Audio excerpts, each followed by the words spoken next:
just over 95. Mervyn King 94.5. Very respectable.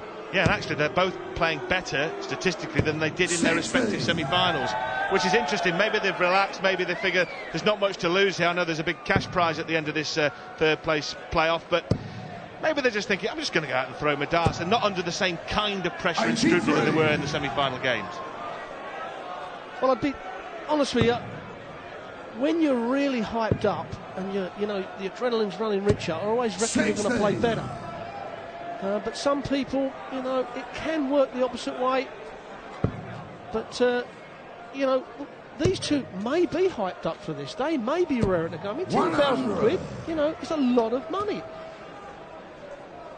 Yeah, there'll be plenty of people around Wembley tonight that would queue round the block to play a game of darts for 10 grand. Let's be fair, it's a lot of money on one game of darts.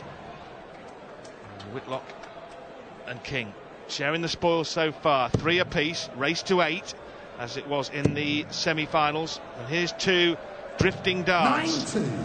Well, the recovery was excellent and it was vital as well. Well, Simon was 4-2 down at the break to Wadey in their semi-final, got it back 6-4 up and then let it go.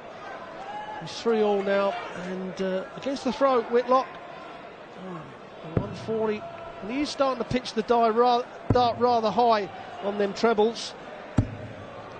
That's great switching though, you know, that's brilliant switching. It's always a sign that a player's playing well when they hit that treble 19. That's how to put the pressure on your opponent as well. He hits a big score, you ram it back at him for a 140, you give yourself a 2-dart finish.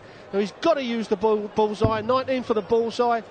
Now he knocked the fin out, I think it was in Nottingham, to get the bullseye, and he's done exactly the same.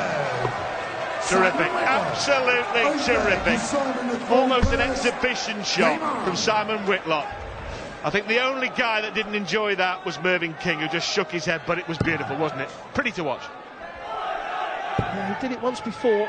You remember when Phil Taylor took out the 125 that particular night, the dart was in exactly the same position. He threw it a little bit harder to get the flight of that other dart out of the way and deflect it straight in. That's a beautiful bullseye, especially when Mervyn King had set the shot up perfect.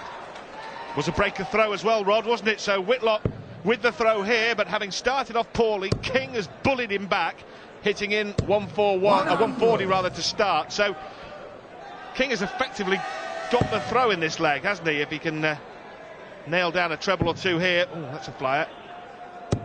Forget, coming up, James Wade against Phil Taylor for the right to be called Premier League champion 2010. And after 15 long weeks of action, including the finals, it's a long, long road. The only tournament Taylor didn't win last season, looking to redress the balance. Normal service, will it be resumed tonight at Wembley Arena? Well, you know Phil Taylor will be given well over 100%. But James Wade's going to be happy. He'll be in the practice room, practicing on that treble 20, because he knows he's got the scoring power to live with the power. But it's them checkouts, it's where he's got that double top. And Jamie has really got to make sure he doesn't waste the chances he's going to give himself. It's always been a question mark over Wade, though, hasn't it? That can he beat Taylor in a big final? In moving to the second best player in the world, he's won a lot of finals in Blackpool and in Dublin and the Premier League final and in Bolton, but he hasn't beaten Taylor in a big one, has he? And that is a very different question to answer. 134. Yeah, it certainly is. This is the question that Mervyn King's going to ask himself. The 68. 16 for double 16, likes the double 16, big leg for Mervyn King, lovely clean shot out from Mervyn. That first dart at the big 16 really give, you can see that second dart in the 16 gives the guide for the double, and he's got his throwback. Yeah, immediate break back, both players at the halfway house, race to 8, 4 apiece. Effectively first to 4 now, poor start from King. We're going to see another breaker throw. Well, we've seen 4 so far, 2 apiece.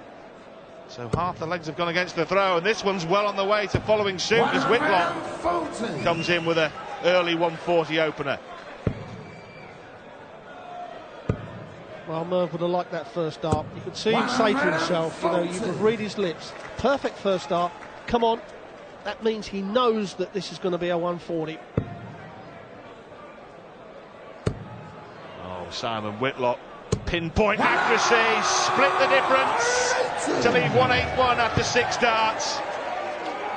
Tremendous stuff from Simon Whitlock. 93. Well, a potential 10-darter in the offing.